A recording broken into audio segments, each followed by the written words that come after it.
by surrendering to the plan of Allah and surrendering to what Allah has chosen for me, I would draw closer to Allah indeed.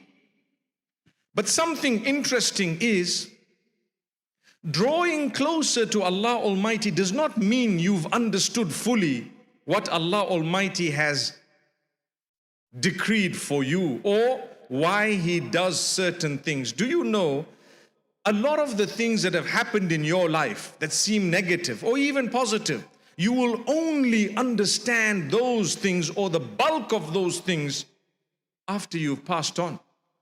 When Allah Almighty, when you have the opportunity to ask, what was this? What was that? Or you see the reward of it or the consequence of it, then you understand, okay. For example, a person who's terminally ill, the reward of just being patient, Allah Almighty says,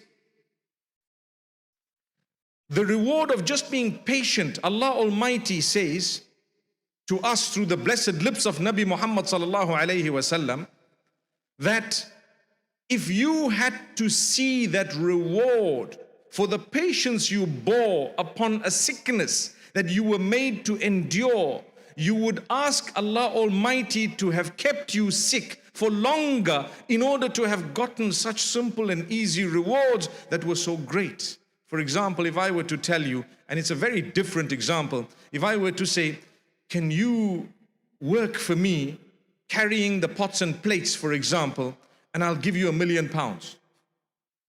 Or if I told you, I'll give you something good. While you're carrying the pots and plates, you're probably upset. What, does this guy really think I'm worth carrying? I have a PhD and I'm carrying pots and plates up and down. And then when the day comes to an end and all the pots and plates are put and I give you £1 million, what will you tell me? Can I come tomorrow? Agreed? Or can I continue with the pots and plates all night? Agreed? Why? Because you see a massive reward for something that was, hey, it was okay, it wasn't that bad, you know? So this is Allah. Allah Almighty knows, He knows what He's doing. Allah is greater than your problem. Success lies in turning to Him. Turn to Him through what? Through prayer.